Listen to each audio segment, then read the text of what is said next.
Ez gauden, persbalimago dira zingo gara, egun guztiei, eta gaurko komunikazioaren helburu nagusia da Usurbilen garatzen ari den, martxan dagoen proiektu sozioekonomiko berri bat zuen garatzea aurkeztea, eta gurekin daude alde batetik Usurbilgo alkatea den Xabier Arregi, bestetik baita ere Iñaki Alkorta Gurakoko presidentea, eta baita ere Jose Mari Sors Euskal Fundazioko gerentea dena.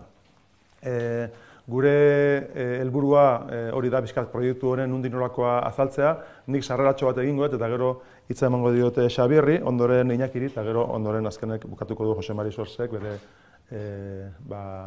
azterketarekin edo bere hitzekin.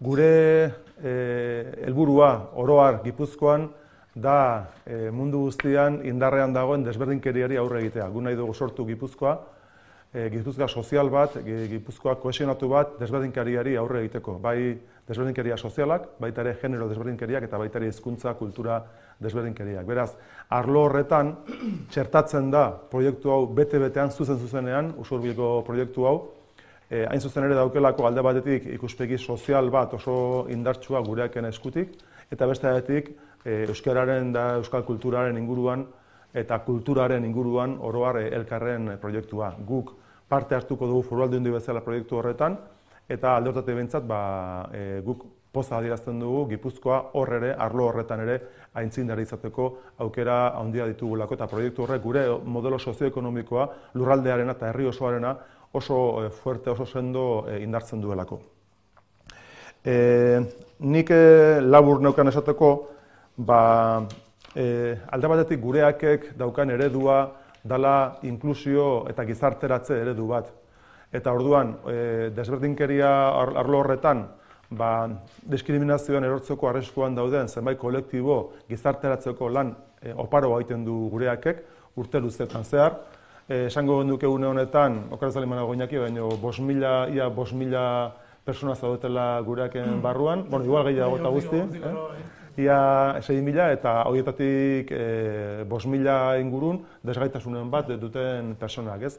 Beraz, ikusten dugun bezala, gurea bezalako lurralde txiki batean gureak edukitzea, guretzako privilegio handi bada, aitzindaria da, mundu guztian erreferentzi importantea da, eta horregatik uste dugu proiektu honek oraindik ere gureaken proiektua sendotu eta indartu egiten duela, ez? Hain zuzen ere ikuspegi aitzindaria delako. Esaten nuen bezala guk parte hartuko dugu baita ere Foru Aldundi bezala proiektu horretan, eta bestaldetik baita ere elkarren ikuspegiak heltzen dio tradizionalki euskarari eta euskal kulturari, eta nik esango nuke euskal herriko kultur industrietan referentzi nagusia dela, importante dena dela, eta horrek ematen dio baita ere izugarrizko aitzindaritza papera. Nolanahi ere, bere lanetan ambizioz jokatu du, eta batez ere, eta moren dela gutxi betela ezagutu nuen, euren ikuspegia esango duke haratago doa, distribuzio lan horietan, urrats oso importantek eman izan ditu azkeneko urtetan, eta bihurtu da baita ere gure inguruko eta estatu ikuspegitik erreferentzi importantenetako baita ere arlo horretan. Beraz, Usurbilgo proiektuak elkarrentzako izugarrizko aurrerapausoa ekarriko du, gero Jose Marik berak aipatuko duen bezala, eta nik uste dut horrekin baita ere euskal kulturarentzako ekarpen oso importante egingo duela. Oraindik ere emango dio dimensio importantego bat, emango dio sendotasun handiago bat gure kulturari, eta kulturak ezinbestekoa duen edapenari edo distribuzioari.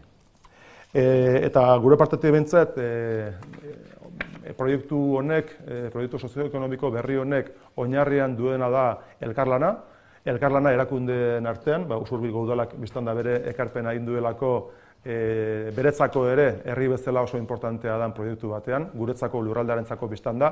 Nik esango nuke Euskal Herriko proiektu badala, Euskal Herri mailan pisu handi hartzen duen proiektu badala, herri bezala gure izaera oso ongi adierazten duena, eta horregatik gu bereziki pozik gaude.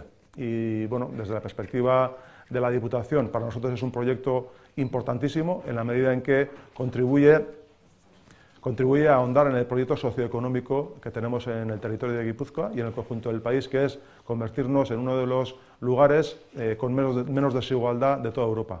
Es decir, tanto desde la perspectiva de las desigualdades sociales, como las de género, como las lingüísticas, estamos convencidos de que el futuro de Guipúzcoa y del conjunto de nuestro pueblo es un futuro de integración, de cohesión y de respeto a las diferentes identidades, pero primando sobre todo la cohesión social. Ese sería el modelo socioeconómico que defendemos y este proyecto en su conjunto, en sus dos vertientes, hace una aportación muy importante al futuro del territorio. Ese futuro que queremos que sea inclusivo, en el que las desigualdades lingüísticas, de género y sociales las vayamos superando entre todas y todas. Y el modelo es un modelo colaborativo, el modelo de la cooperación, de la colaboración, que es el que nos permite abordar objetivos mucho más ambiciosos de un modo conjunto, con el trabajo en común.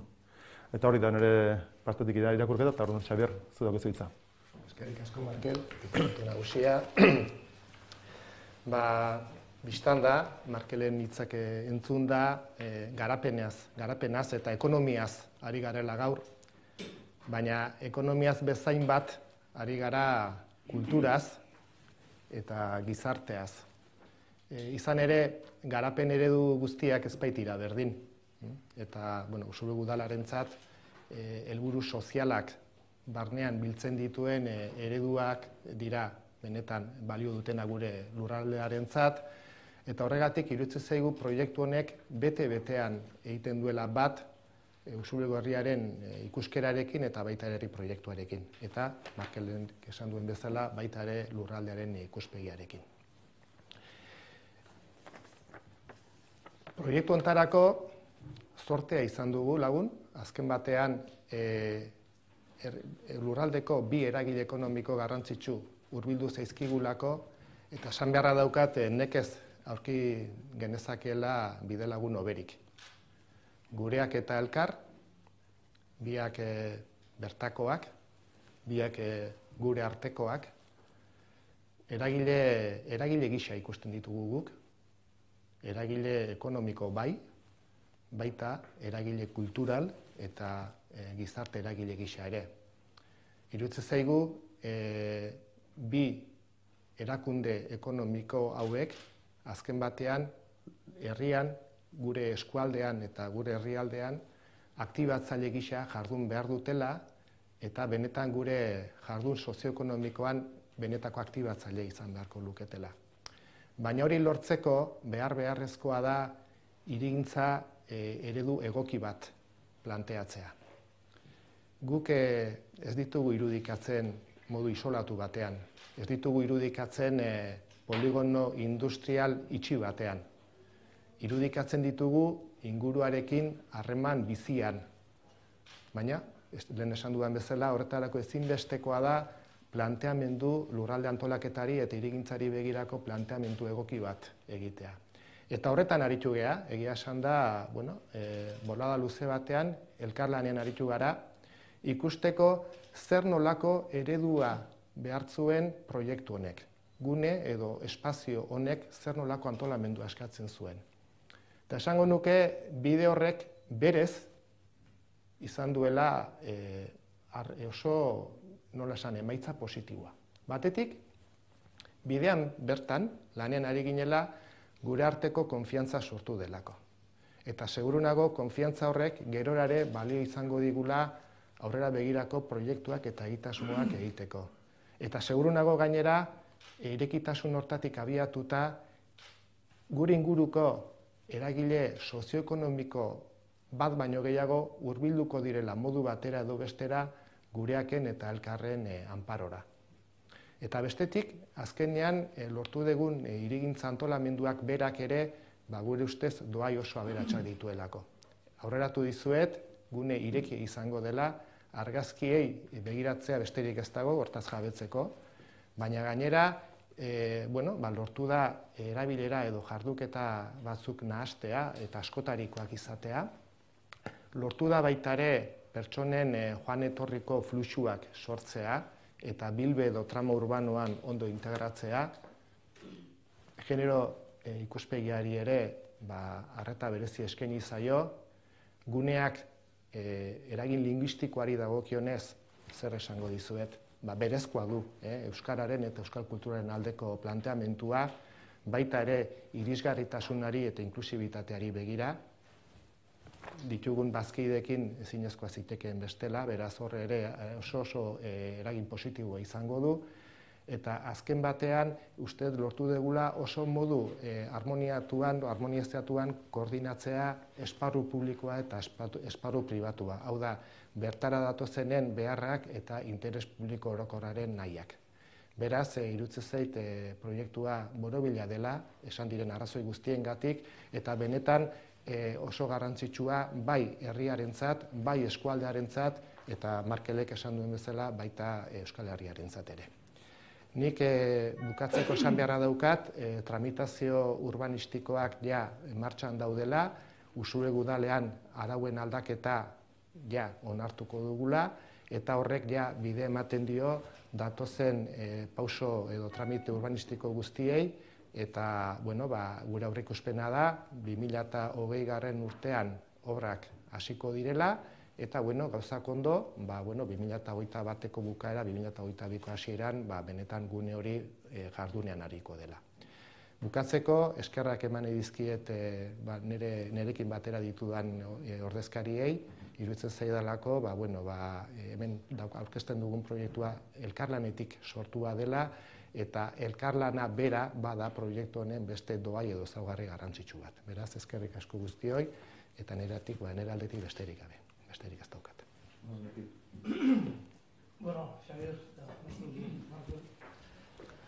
Nire aldetik, ez da inola esan, gureak enoituta gaude, beti komunikazio batea etortzen geanean, beti datuak azten jarduteko ohitura daukagu azkeneko urteetan, eta adibidez datu bat eman dezaket, azkeneko 4 urteetan gureaken 1.284 persona gehiago gera 2014an gureaken genbiltzanak baino, ez da. Orduan, hau datu bat besterik ez da, Markelek lehen aipatu du, 5.000-6.000 persona inguru gabiltzala Gipuzkoan gureaken inguruan. Azkeneko 4 urteetan 1.200 persona gehiago sartzen ditun enpresa batek edo berez espazio guztiak, dana joskera guztiak nola baite bultzatzen eta hausten goaz, ez da. Eta gainera ez da jende gehiago mugitu alizatea bagarri, baizik eta egiten dugun, gure bezeroentzat egiten ditugun lanen perfila edo lan egiteko modu bat, almazenatu beharrak, logistikak, gero eta merkatuak jartzen dituen, lan postuak sortzeko merkatuak jartzen dituen exigentziak, eskatzen dute nahi ez dela ere, espazio berriak, espazio hobeak, eta hori da gure lehenengo notizia. Usurbilgo honetara etorrikea hala behar genuelako, Gipuzkoa osoan hasi beharra daukagulako, eta Donostia aldea, Gipuzko erdia dela pentsatuta, Donostia aldea honetan behar nabarbenak dauzkagu eta ikusten genituen, ez da. Orduan, uste Xabierrek sorte honitza edo aipatu dula, egia da, Mitxelinekin topoin gendun batean, jakin gendun bat zegoela, lur sail bat, eta hortik aurrean, Usurbiliko udalarekin lehenengo kontaktotatik, abian jarri zen, elkarlan, nola baite, lur sail huts bat nola forma eman eta gure beharretara gokitu, hori izan da azkeneko 2 urtetako lana, elkarrekin ere topo ingendunean, ikusi genduen, errespentsatu genduen elkarrekin, elkaritza asko aipatzen, ez da, elkar. Garbi ikusi genduen elkarrekin juteko aukera ona zala, kompatibileak zirela, gure laniteko moduak eta elkarri behartzitunak, eta hortik jarri, aste honetan uste dut Usuriko udalak azken prozedimentu urbanistiko bat edo onartzekotan dela, hortik aurrea plazoak eta gauzak esan bezala 2021eako edo pentsatzen da aurreateako diela. Kokagune honetan, zapategio esaten zaion Usuriko eremu honetan, berez gure datotan pentsatzen dugu 700 bat persona edo jarrian aldi izango ditugula lanean, ez denak lanpostu berriak direlako, baizik eta Donostia aldean dauzkagun beste beste kokagune batzu berrantolatu eta horrin behar ditugun movimentu batzu bidez, baina 700 persona zuzeneko lanea etorreko dian 700 persona hauetaz gain, 1500 persona pentsatzen da pasako direla formakuntza, Usurbilgo kokagune honetan formakuntzari ere espazio on bat eskainiko zaio, eta 1500 bat persona bintzat uste dugu urtero ibiliko dirala hor zehar, bere lan bilaketa horretan formakuntza hartu alizateko. Ez da, orduan, guzti honen ikusi dut ematen duela ez dugu tailer berri bat irekitzean askotan egin dugu bezala, eremu berri batean, idea berriak aurrera begira, eta nik uste oso onuragarri izango dela Gipuzkoantzat, Donostialdeantzat, Usurbilentzat, eta gureaken historia beste salto importante bat.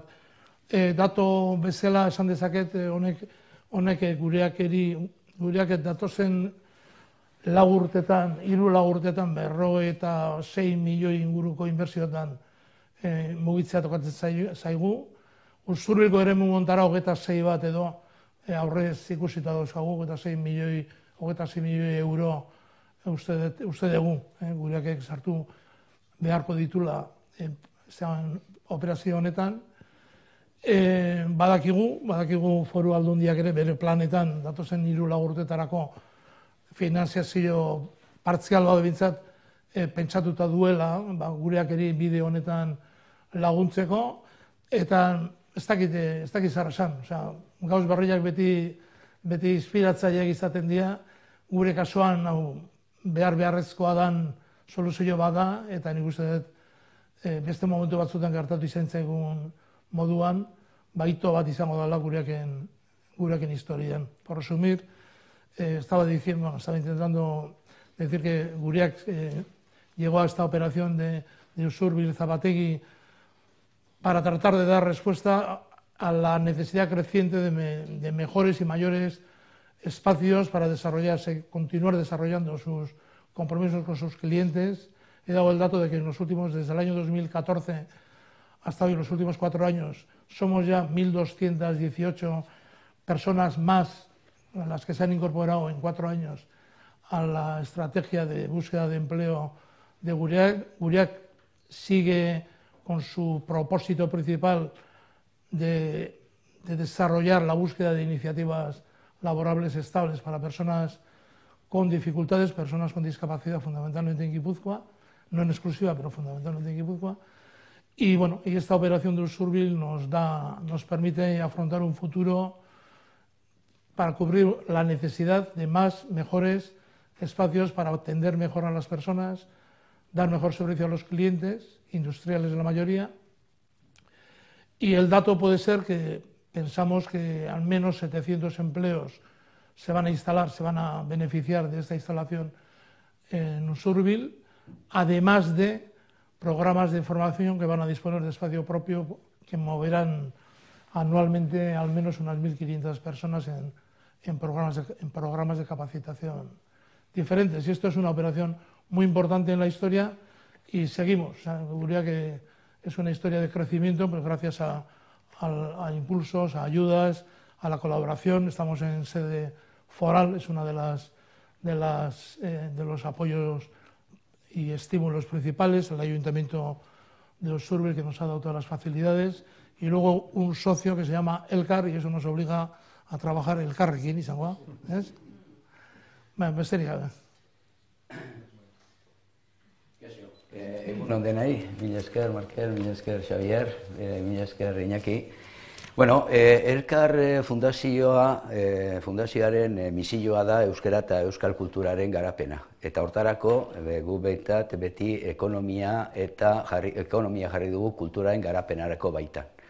Horretik fundazioa gera eta Elkarreko enpresa guziak eguneko jabetza fundazioarena da. Horrek ekartzen diguna da, sortzen diran baliabideak berriz berrinbertitzea gure misioa nolabait betetzeko. Baitu beste balore batzuek eta esan ezake militantzi kulturala, profesionaltasuna, eredu propio soziala, kultur industria aldarrikatzen dugu kulturatikan, askotan kultura bakizue, subentzio eta laguntzaren baita egoten dago, industria kulturala nola baita aldarrikatzen dugu, lurraldetasuna eta elkarlana, beste balore batzuen artean. Gaur egunean presentatzea egian proiektu hau, balore horiek gabe ez litzake posible izango. Nik uste dut, balore horiek eramaten gaituela, nolabait posible egitea proiektu estrategiko hau. Gaur egunean elkar, estado guzian egiten du banaketa.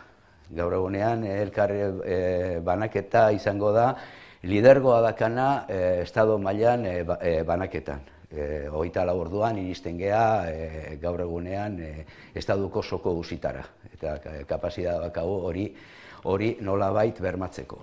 Horrek esan nahi du estado mailan ere ondasunak sortzen ditugula, baina beti ere gure helburua betetzeko eta da euskara eta euskal kultura bermatzea. Beraz baliabidea nolabait berriz inbertitu guk gure misioan. Proiektu berri honetan nahi duguna da, azkenian, zuzendaritza, erabakigunea, argitaretxeak, logistika, dena nolabait Usurbilko eremu hontan kokatu. Nahi ditugu, azpiegitura modernoak, automatizazioa, eta azkenian 21. mendeko beharrai egokituta. Eta hau dena, noiz ari da gertatzen? Eta gertatzen ari da, krisi kultural batean sartuta gaudenean. Uste duguna da, gainera, kulturaren konsumoan paradigma aldaketa izugarria dagoela. Dago konsumoan bertan, gaur egunean aisialdia, norbanako aisialdia nola kudeatzen dugun, dago digitalizazioa, arazo eta nolabait mehatxu asko daude. Baina elkartaldean pentsatzen dugu mehatxu aurrian ere nolabait egoten diala aukerak eta guk prestatuta egon behar dugu aukero jei erantzuna emateko. Horretikan gure beharra eta garrantzi ematen diogu proiektu honei. Gaur egunean elkarrek izango ditu 250 langile, horietatik 250 inguruan kokatuko dira eremu berri honetan. Gaur egunean gabiltza 120 milioi salbentetan. Beste datu batzuek emateko argitaralpen mailan gaur egunean Euskal Herrian argitaratzen dian 20% elkartaldeak argitaratuko du. Eta fondotan baditugu musika eta liburua kontuan hartuta 4.500-500-etik gora titulo bizirik. Horrek ez du, askoz gehiago argitaratu dira bere elkarren bizitzan, baina hori dira biziri daudera. Eta horietetik 182 edo euskeraz. Besteak erderaz euskal kulturari gainean eginak. Horrek esan nahi du, urtero inprimitu produktu berriak edo berrinprimaketak argitaratzen diala, kasi egunean 2. 600-etik goiti argitaratzen ditu momentu honetan elkarrek. Eta bukatzeko balore bat nahi nuke mahai gainean jarri, eta balore da elkarlana. Eta nik ustotena da elkarlanotan arkitu gehala danak. Eta hori nik uste pozgarria da. Hasieratik konpartitu genuen gureakin, elkar eta gureak, ikusi genuen ala bakarrik esena posible, elgarrekin posible genuela. Azkenean, bi ekimen ezberdin, soziala eta bestea kulturala, nola bildu ginen aurre ateatzeko gaur egunean aurrean dakazuten proiektu hau.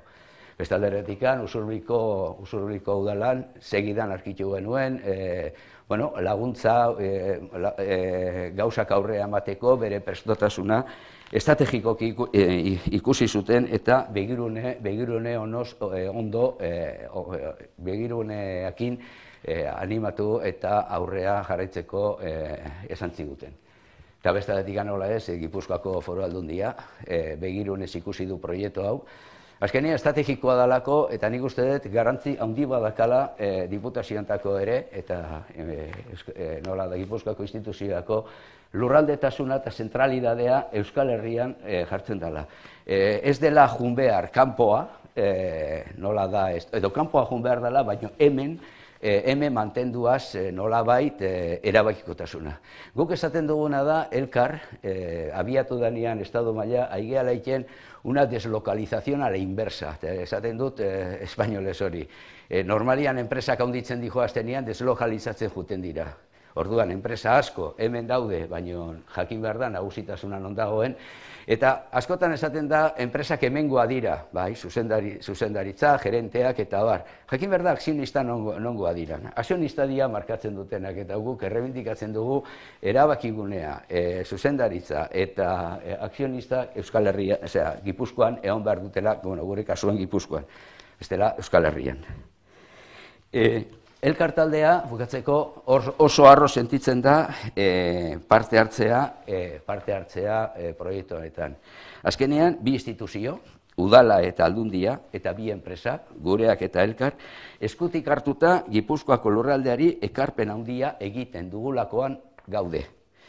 Azpimarratu nahi dut elkarrenak posible egin duela proiektua aurre ateatzea, eta proiektu estrategiko eta sakonak elkarlanak ematen duela posibilitatea martxan jartzeko. Animatzen dut beste zenbait jende, olako proiektu, olako edo pareko proiektuak elkarlanean eta balore batzuekin ematen du posibilitatea lurralde honei ondasuna, azkenikan ondasuna ekarri behar delako ondasuna ematea. Mila esker. Alderari balin badoko zuen?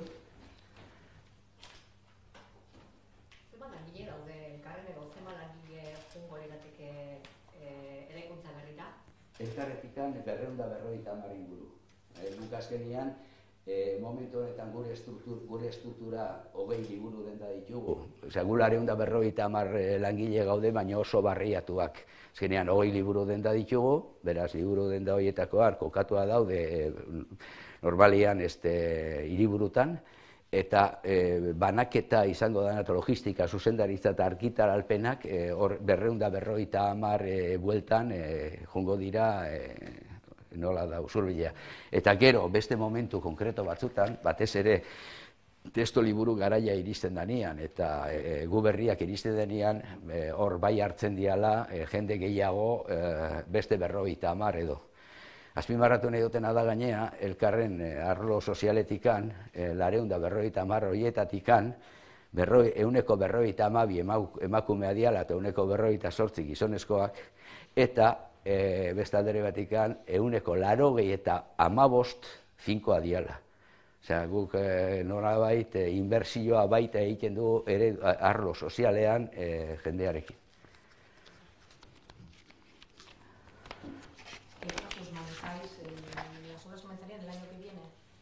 En principio, la previsión es que la tramitación urbanística, en este momento vamos a dar una aprobación inicial a una modificación de normas para ese ámbito y se prevé que para principios, mediados del año que viene ya tengamos, digamos, todas las licencias y los proyectos sobre la mesa de tal manera que, que los promotores puedan empezar con la obra.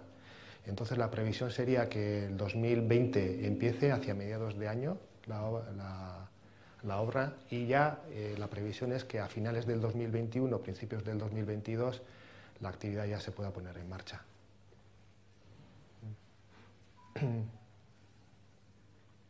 Y en el caso de Gureak, creo que hablaba de un centro formativo. ¿Qué servicios se van a ofrecer en el centro? Bueno, Gureak en este momento, está el director general ahí detrás sentado, ya me corregirá. No, estamos moviendo cerca de 6.000 personas, de las que el 84-85% son personas que tienen formalmente reconocida una discapacidad del tipo que sea, con una implantación muy importante en todo el territorio de Guipúzcoa. Se me está yendo la pregunta. Formación con tu vida. Sí, ¿qué tipo de servicios, de instalaciones de Gureak van a ir en Sí. Bueno, entonces, Guriak está dividido en varias divisiones. La división industrial, que es la que necesita, en principio, mayor dotación de espacios. Ahora estamos muy repartidos en espacios diferentes, aquí en San Sebastián, en Goyeneche, en Hernani, en Oyarzun, Rentería. Tenemos otra división que también da empleo a muchas personas, que es la división servicios. Esa requiere menos espacios físicos, porque son servicios de jardinería, limpiezas, etcétera, muy distribuidos por el territorio. Tenemos una empresa que se llama Guriak Marketing, que también pasaría a estas nuevas instalaciones para... Entonces, yo creo que el desarrollo de Guriak en todos estos años está teniendo un crecimiento cercano a los 200 puestos de trabajo, y esto va rompiendo todas las costuras de todas las instalaciones que tenemos. Aquí ubicaríamos varias instalaciones que están repartidas por Guipúzcoa. Tenemos un taller en unas condiciones muy obsoletas en Lasarte Oria, sería la primera instalación que trasladaríamos. Y bueno, yo creo que es una operación de una envergadura importante de cara al futuro. Hace 20-25 años pudimos acometer otra aquí en San Sebastián con unas nuevas instalaciones en Goyeneche. Y bueno, yo creo que esta centralización en Lasarte nos va a permitir un conglomerado de cosas muy distintas, de diversos tipos de actividad. Entonces yo creo que no sé dar un dato exacto, pero los puestos de trabajo hace 20 años pues, calculábamos una necesidad de unos 15 metros cuadrados por persona, y ahora yo creo que con menos de 50 metros por puesto de trabajo no se crea empleo, al menos industrial, por necesidades de logística, de almacenes. Entonces es una nueva localización que nos va a llevar a reubicar instalaciones dispersas que tenemos ahora en toda la zona de Donostialdea, con una previsión de inversión de unos 26 millones de euros en un proceso de unos 3 años, que supone el 50% de un paquete de 46 millones de inversiones que Guriak está obligada a afrontar en todo el territorio de Guipúzcoa. Es decir, estamos moviendo piezas que tienen mucha conexión unas con otras, no es una operación aislada, sino forma parte de un conjunto de movimientos que quieren responder a la necesidad de dotarnos de más y mejores espacios.